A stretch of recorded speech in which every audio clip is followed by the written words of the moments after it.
영라야, 엄마 오시는지 잘 보고 있는 거지? 아, 잠시만. 근데 엄마가 왜 경찰서랑 병원에 계시지? 친딸 지은호에게 순조롭게 접근했다고 믿었던 고성이의 계획은 엄마의 감시에서 벗어나고 싶었던 영라의 위치 추적기로 인해 균열이 생깁니다. 하지만 고성이는 그 작은 불씨로 인해 그녀에게 얼마나 큰 결과로까지 번지게 되는지 알지 못했습니다. 그것이 의붓오빠 성재에게 전해지고 은호를 마주치게 되며 함께 진실을 파헤치기 전까지는요. 구독과 좋아요를 눌러주세요. 지금 시작합니다. 경찰서 앞 차가운 가을바람이 불어오는 운명의 날이었습니다. 지은호는 방금 전 일어난 일을 믿을 수가 없었어요. 자신을 그토록 따뜻하게 대해주던 이사장님, 고성희 씨가 바로 친어머니라니. DNA 검사 결과를 확인하러 온 경찰서에서 그녀와 마주친 순간 세상이 멈춘 것만 같았죠. 이사장님, 은호가 다급하게 외쳤지만 성희는 이미 힘없이 쓰러지고 있었습니다. 주변 사람들이 황급히 달려들었고 누군가 119에 전화를 걸었어요. 은호는 정신없이 성희의 손을 잡았습니다. 차가운 손이었죠. 괜찮으세요? 이사장님, 정신 차리세요. 구급차가 도착했고 응급구조사들이 성희를 들것에 옮겼습니다. 은호는 본능적으로 구급차에 함께 올라탔어요. 머릿속이 복잡했습니다. 친어머니라는 사실도, 그녀가 쓰러진 것도 모든 게 너무 갑작스러웠거든요. 병원 응급실로 향하는 구급차 안에서 은호는 성희의 얼굴을 내려다봤습니다. 창백한 얼굴, 가늘게 떨리는 눈꺼풀, 평소 늘 우아하고 자신감 넘치던 모습과는 너무 달랐어요. 은호의 눈가에 뜨거운 것이 맺혔습니다. 순조롭게 은호에게 접근을 성공했다고 생각하는 고성희. 하지만 고성희의 계략에 큰 차질이 생기는 것은 당돌한 영라 때문이라는 것을 성희는 알지 못했어요. 성희의 딸 박영란은 작업실에서 신이 나서 아이패드로 웹툰 작업을 하고 있었죠. 지환 오빠와 함께 만화방도 다녀오고 한강에서 자전거도 타고 그동안 못 해본 것들을 하나씩 경험하면서 영란은 조금씩 변하고 있었습니다. 엄마의 감시에서 벗어나고 싶다는 마음이 점점 커지고 있었죠. 오빠, 엄마 위치 추적기 좀 차에 달아줘. 며칠 전 영란은 지환에게 이렇게 부탁했었습니다. 지환은 처음엔 망설였지만 영라의 간절한 눈빛을 보고는 마음을 바꿨어요. 정말 괜찮겠어? 응. 난 엄마가 어디 가시는지 알고 싶어. 그래야 내가 자유로운 시간을 가질 수 있거든. 지환은 그렇게 성희의 차에 작은 위치 추적기를 달아줬습니다. 영란은 그 앱을 통해 엄마의 동선을 확인할 수 있게 됐죠. 틈틈이 엄마의 행적을 보고 있던 영란은 앱을 확인하다가 결국 고성희의 수상한 행적이 드러나게 됩니다. 엄마가 경찰서 근처 병원에 있는 거예요. 왜 거기 계실까? 영란은 걱정이 됐지만 지환에게 가보라고 할 수는 없었습니다. 대신 다른 방법을 생각해냈어요. 오빠한테 전화해야겠다. 영란은 의붓오빠 박성재에게 전화를 걸었습니다. 하지만 직접적으로 말하긴 곤란했죠. 그래서 살짝 둘러서 말했어요. 오빠, 바빠. 아니, 그게 좀 이상한 얘기일 수도 있는데. 무슨 일이야, 영라야? 내 친구가 우연히 엄마를 봤대. 경찰서 근처 병원이라는데. 오빠는 뭐 아는 거 있어? 혹시 엄마가 어디 아프신 건 아니고? 성재는 순간 이상하다는 생각이 들었습니다. 어머니가 왜 거기 계실까? 그는 바로 차키를 집어들고 밖으로 나갔어요. 영라야, 내가 확인해 볼게. 너무 걱정하지 마. 성재는 어색하게 어머니에게 전화를 걸었습니다. 평생 먼저 연락해 본 적 없는 낯선 고성희의 전화번호. 어머니에게 전화를 걸었지만 받지 않았습니다. 아무래도 걱정이 되어 병원을 향해 보기로 합니다. 하지만 성재가 병원에 도착했을 때 너무 놀라고 말았습니다. 뜻밖의 인물을 마주하고 말았거든요. 응급실 앞 낯익은 사람 바로 지은호였어요. 그녀는 두 손으로 얼굴을 감싸고 멍하니 서 있었죠. 은호 후배. 성재의 목소리에 은호가 고개를 들었습니다. 눈이 빨갛게 충혈되어 있었어요. 본부장님, 여긴 어쩐 일이세요? 제 동생한테 연락받고 왔어요. 어머니가 이 병원에 계시다고 해서. 근데 은호 후배가 여기 왜? 그때 응급실 문이 열리고 의사가 나왔습니다. 성재와 은호는 동시에 의사에게 다가갔어요. 보호자분이세요? 네, 저는. 은호가 말을 더듬었습니다. 어떻게 설명해야 할지 막막했거든요. 성재가 자연스럽게 대신 대답했죠. 제가 보호자입니다. 환자 상태가 어떤가요? 보호자라며 나서는 성재를 보며 은호는 순간적으로 고개를 갸우뚱했습니다. 성재 선배가 이사장님을 왜 아시지? 성재도 은호의 표정을 보며 의아해했어요. 일시적인 저혈당 쇼크로 보입니다. 다행히 큰 문제는 없고요. 조금 쉬면 금방 회복하실 겁니다. 의사가 돌아가고 성재와 은호는 서로를 마주봤습니다. 둘 다 상대방이 왜 여기 있는지 궁금했지만 먼저 입을 연 사람은 성재였어요. 은호 후배, 우리 어머니를 어떻게 알아요? 네, 어머니요? 은호가 놀라 되물었습니다. 네, 저분이 제 새어머니세요. 고성이. 은호의 얼굴이 하얗게 변했습니다. 이사장님이 성재 선배의 어머니라고? 저는 방금 경찰서에서 연락을 받았어요. 은호의 목소리가 떨렸습니다. 제 친어머니를 찾았다고. DNA 검사 결과가 나왔다고. 그분이 바로 이사장님이시래요. 고성희 씨가. 순간 둘 사이에 침묵이 흘렀습니다. 성재의 눈이 커졌고 은호도 믿을 수 없다는 표정으로 성재를 바라봤어요. 잠깐만요. 그럼 은호 후배가 우리 어머니의 친딸이라는 거예요? 저도 믿어지지 않아요. 방금 경찰서에서 전화 받고 여기 왔는데 이사장님이 쓰러지셔서. 은호의 말이 흐려졌습니다. 성재는 한 손으로 이마를 짚었어요. 머릿속이 복잡했습니다. 은호 후배, 일단 어머니 상태부터 확인합시다. 그리고 천천히 이야기해요. 두 사람은 응급실 안으로 들어갔습니다. 성희는 난데없이 등장한 성재로 인해 당황했지만 최대한 침착하며 연기를 이어갔습니다. 이사장님. 성희의 눈꺼풀이 천천히 떨리더니 가늘게 눈을 떴습니다. 은호. 야. 목소리가 약했습니다. 성희는 은호를 보며 눈물을 흘렸어요. 미안해, 은호야. 엄마가 널 잃어버렸어. 응급실에서 나온 성재는 은호를 잠시 진정시킨 후 어머니를 차에 태웠습니다. 집으로 모셔드려야 했거든요. 은호는 일단 자기 집으로 돌아가겠다고 했어요.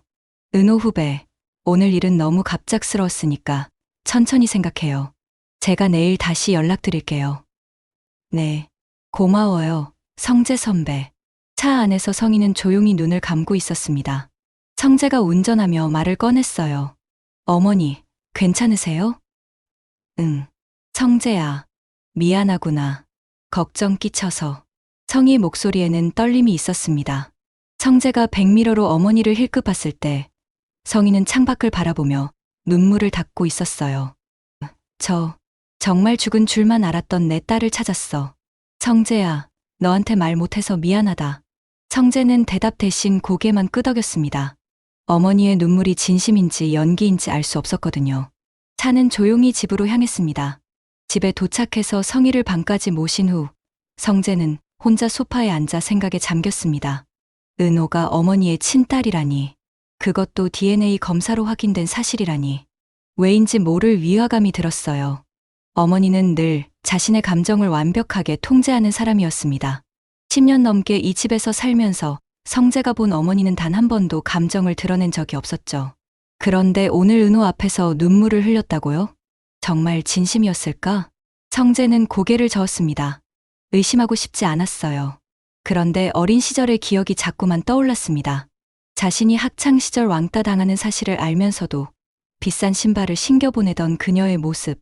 다음 날 아침, 성재는 은호를 만나기로 했습니다. 카페에서 만난 두 사람은 어색한 침묵 속에 앉아 있었어요. 은호 후배, 어젯밤에 잠은 잤어요? 아니요. 한숨도 못 잤어요. 머릿속이 너무 복잡해서. 이해해요. 저도 그랬으니까. 성재는 커피를 한 모금 마시고 천천히 말을 이었습니다. 은호 후배, 제가 한 가지 물어봐도 될까요? 어머니가. 그러니까 이사장님이 은호 후배한테 어떻게 대해주셨어요? 정말 잘해주셨어요. 인테리어 일도 맡겨주시고 개인적으로도 많이 챙겨주시고 제가 힘들 때마다 따뜻하게 위로해주셨죠. 은호의 눈가가 촉촉해졌습니다. 사실 저는 친엄마를 찾을 생각이 없었어요. 저를 키워주신 엄마가 계시니까. 근데 혹시 친엄마가 절 버린 게 아니라 잃어버렸을 수도 있다는 생각에 찾게 되었어요. 그랬군요. 성재는 고개를 끄덕였습니다. 조심스럽게 물었어요. 은호 후배, 혹시 어머니가 은호 후배한테 뭔가 부탁하신 적 있어요? 아니면 특별히 물어보신 것 같은 거? 글쎄요. 건강검진을 같이 받자고 하셨어요. 남편분 검진 예약이 취소됐다면서 같이 가자고. 건강검진? 성재의 눈빛이 날카로워졌습니다. 왜 갑자기 건강검진을? 그래서 갔어요? 네, 같이 갔었어요. 혈액 검사도 받고. 혈액 검사. 성재는 속으로 무언가를 떠올렸습니다. 아, 그리고 이사장님이 그러시더라고요. 아드님이 간이 안 좋다고. 혹시 선배 간이 안 좋으세요? 성재의 표정이 굳어졌습니다. 은호 후배, 제가 한 가지 더 물어봐도 될까요? 우리 어머니한테 어머니 전 남편 사이에 아들이 있다는 거 아세요? 내 이야기는 들었어요. 근데 그게 누군지까지는 안 알려주셨어요. 은호가 놀라 되물었습니다. 한우진이라고. 어머니 전 남편의 아들이에요. 은호 후배 나이 또래일 텐데. 한우진이요? 은호의 눈이 커졌습니다. 네. 혹시 아세요? 제 고등학교 동창인데요. 같은 반이었어요. 이번엔 성재가 놀랄 차례였습니다. 세상에. 그럼 은호 후배는 우진이도 알고. 근데 성재 선배님, 우진이가 왜요? 무슨 일 있어요? 성재는 잠시 망설였습니다. 그러다 조심스럽게 말했어요. 사실 얼마 전 우진이가 집에 왔는데 얼굴이 너무 수척해져 있었거든요. 뭔가 건강에 문제가 있는 것 같은데. 성재는 순간 머릿속이 복잡해졌습니다. 건강검진, 혈액검사, 간, 우진. 이 모든 게 연결되는 것 같았어요. 은호 후배. 성재가 뭔가 말하려는데 그의 휴대폰이 울렸습니다. 집에서 걸려온 전화였어요. 네, 저 성재인데요. 전화를 끄는 성재의 얼굴이 굳어졌습니다. 은호 후배, 죄송한데 급한 일이 생겨서 먼저 가봐야 할 것 같아요. 제가 다시 연락드릴게요. 성재가 급히 자리를 떴습니다. 은호는 혼자 남아 커피잔을 두 손으로 감싸쥐며 생각에 잠겼어요. 우진이가 아프다고? 간이. 그리고 이사장님이 나한테 건강검진을. 혹시. 은호의 마음속에 불안한 예감이 스쳤습니다. 성재는 집으로 돌아왔습니다. 모든 퍼즐이 맞춰지기 시작했어요. 은호를 찾은 것도, 건강검진을 같이 간 것도 모두 우진의 간 이식을 위한 계획이었던 거죠. 성재는 조용히 계단을 내려왔습니다. 머릿속이 복잡했어요. 어떻게 해야 할까? 이걸 그냥 넘어갈 수는 없었습니다. 성재는 곧장 영라의 작업실로 향했습니다.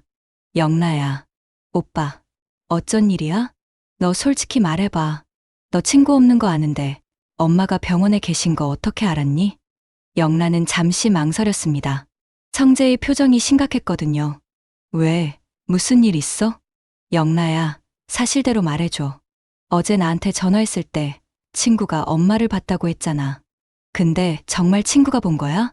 영라의 얼굴이 붉어졌습니다. 그게, 영라야, 오빠한테까지 거짓말할 거야?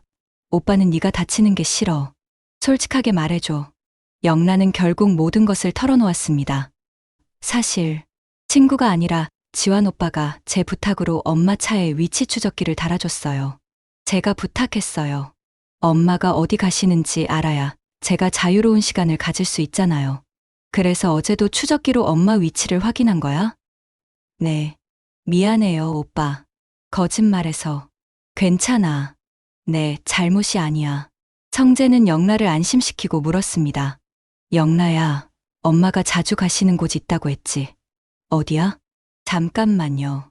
영라가 휴대폰을 꺼내 앱을 열었습니다. 성재는 어머니의 최근 동선을 확인했어요. 대부분은 집, 회사, 갤러리 등 예상 가능한 장소들이었습니다. 그런데 한 곳이 눈에 띄었어요. 외딴 별장이었습니다. 성재가 전혀 모르는 곳이었죠. 여기가 어디야? 응, 나도 몰라. 엄마가 거기 자주 가시던데. 한 달에 두세 번은 가시는 것 같아. 성재의 심장이 빠르게 뛰기 시작했습니다. 뭔가 있다는 확신이 들었어요. 영라야, 이 주소 좀 적어줄 수 있어? 응, 잠깐만. 주소를 받은 성재는 바로 은호에게 전화를 걸었습니다. 은호 후배, 지금 시간 돼요? 같이 가볼 곳이 있어요. 갑자기요? 어디? 전화로 설명하기 어려워요. 제가 지금 은호 후배 쪽으로 갈게요. 성재가 차를 몰고 은호를 데리러 갔습니다. 차는 도시를 벗어나 외곽으로 향했습니다. 한적한 시골길을 한참 달려가니 높은 담장으로 둘러싸인 저택이 나타났어요. 여기인 것 같은데. 성재와 은호는 차에서 내려 조심스럽게 집 안으로 들어갔습니다. 문이 잠겨 있지 않았어요. 마치 누군가 들어오기를 기다린 것처럼. 안으로 들어가자 조용했습니다. 1층에는 아무도 없었고 2층에서 희미한 불빛이 새어나오고 있었어요. 두 사람은 천천히 계단을 올라갔습니다. 복도 끝 방에서 기침 소리가 들렸습니다. 성재가 조심스럽게 문을 열었어요. 방 안에는 한우진이 침대에 누워 있었습니다. 그의 얼굴은 너무 창백했고 팔에는 링거가 꽂혀 있었어요. 침대 옆 탁자에는 약병들이 가득했습니다. 우진아, 은호가 다급하게 달려갔습니다. 우진이 천천히 눈을 떴어요. 은호야? 네가 왜 여길 와 있어? 우진아, 여긴 어떻게 된 거야? 왜 이러고 있어? 우진은 씁쓸하게 웃었습니다. 은호야, 그리고 성재 형. 어떻게 여기까지? 우진아, 대체 무슨 일이야? 성재가 물었습니다. 우진은 한참을 망설이다가 천천히 입을 열었어요. 그의 말은 모두에게 충격이 되었죠. 사실 간경화 말기예요. 의사 선생님이 간 이식을 받지 않으면 길어야 6개월이라고 했어요. 뭐? 은호와 성재가 동시에 놀라 외쳤습니다. 사실 엄마가 저를 박 회장님의 후계자로 만들고 싶어 하세요. 그래서 제 병을 숨기고 몰래 여기서 치료하면서 간 이식 기증자를 찾고 계셨어요. 그럼 기증자는? 성재가 물었을 때 우진은 은호를 바라봤습니다. 은호야, 엄마가 기증자를 찾았다고 하시더라. 우진은 말을 잇지 못했습니다. 은호가 조심스럽게 물었어요. 우진아, 그 기증자가 혹시 나야? 이 사장님이 우리가 친남매라고 하셨어. 우진의 눈에서 눈물이 흘러내렸습니다. 은호야, 난 꿈에도 몰랐어. 엄마가 기증자를 찾았다고만 했지. 그게 내가 될 줄은. 은호야, 오늘 아침에야 알았어. 엄마한테 물어봤더니 DNA 검사 결과 내가 내 쌍둥이 동생이래. 나도 처음 알았어. 쌍둥이. 동생. 은호의 목소리가 떨렸습니다. 그럼 이 사장님이 저를 찾으신 게. 나한테 간을 이식하려고. 우진이 목이 메었습니다. 은호야, 정말 미안해. 내가 알았으면 절대 이렇게 안 했을 거야. 엄마한테 기증자 찾지 말라고 했을 거야. 우진아. 은호는 그 자리에 주저앉았습니다. 충격이 너무 컸어요. 이 사장님이 자신을 찾은 이유가 우진을 살리기 위해서였다니. 그 따뜻했던 미소도 다정했던 말도 모두 계획의 일부였다니. 성재는 주먹을 꽉 쥐었습니다. 이제 모든 퍼즐이 맞춰졌어요. 은호 후배. 성재가 은호의 어깨에 손을 올렸습니다. 은호 후배, 진정해요. 우리가 이걸 바로잡을게요. 고성이는 정말 모성애가 대단한 사람이야. 아들을 위해서라면 뭐든지 할 수 있는 사람이지. 성재는 이제 알았습니다. 그 모성애의 실체가 무엇인지. 그건 사랑이 아니라 집착이었어요. 그 집착은 다른 사람을 희생시키는 것도 마다하지 않는 무서운 것이었죠. 은호 후배, 저랑 같이 가요. 아버지께 이 모든 걸 말씀드려야 해요. 하지만 걱정하지 마세요. 제가 은호 후배를 지킬게요. 성재의 눈빛에는 결연한 의지가 담겨 있었습니다. 그날 밤 박진석의 서재에는 긴장감이 감돌고 있었습니다. 성재가 문을 열고 들어섰을 때 진석은 서류를 보고 있었어요. 성재야, 이 밤에 무슨 일이냐? 아버지, 드릴 말씀이 있습니다. 성재의 목소리는 단호했습니다. 진석은 안경을 벗고 아들을 바라봤어요. 그래, 말해보거라. 그때 방문이 열리고 성희가 들어왔습니다. 그녀는 성재를 보고 순간 얼굴이 굳었어요. 성재야, 무슨 일이니? 이 밤에. 어머니께서도 들으셔야 할 이야기입니다. 성재는 천천히 그리고 또박또박 말하기 시작했습니다. 한우진의 병, 별장에서의 치료, 그리고 은호를 찾은 진짜 이유. 모든 걸 낱낱이 폭로했어요. 진석의 얼굴이 점점 굳어졌습니다. 성희는 처음엔 부인하려 했어요. 성재야, 대체 무슨 소리를 하는 거니? 난 정말로 잃어버린 딸을 찾았을 뿐이야. 그럼 왜 우진이를 별장에 숨겨두셨어요? 왜 우진이의 병을 아버지께 말씀드리지 않으셨어요? 그건. 성희가 말을 더듬었습니다. 진석이 나직하게 물었어요. 성희, 정말이오? 우진이가 아프다고? 여보. 성희 목소리가 떨렸습니다. 진석은 단호했어요. 대답하시오. 사실이오. 아니오? 긴 침묵이 흘렀습니다. 성희는 결국 고개를 끄덕였어요. 네, 사실이에요. 우진이가 간경화 말기예요. 간 이식이 필요한 상태고요. 그걸 왜 나한테 숨겼소? 당신이 알면 우진이를 후계자로 생각하지 않을까 봐요. 당신은 완벽한 사람을 원하잖아요. 흠집 없는 건강한 후계자를. 진석은 한숨을 깊게 내쉬었습니다. 그래서 딸을 이용하려 했단 말이오? 당신 딸을 도구로 쓰려고? 도구가 아니에요. 난 우리 가족을 지키려고. 가족? 성재가 차갑게 끼어들었습니다. 어머니가 말하는 가족은 대체 누굴 말하는 건가요? 우진이만 가족인가요? 그 아이는 가족이 아닌가요? 성재야, 넌 이해 못해. 엄마의 마음을 이해 못하는 게 아니에요. 성재의 목소리가 높아졌습니다. 전 이해하고 싶지 않은 거예요.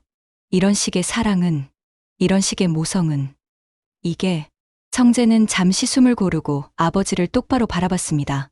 이게 아버지께서 그토록 감탄하셨던 그 눈물 나는 모성의 실체입니다. 진석은 충격에 빠진 표정으로 성희를 바라봤습니다. 성희는 더 이상 변명할 수 없었습니다.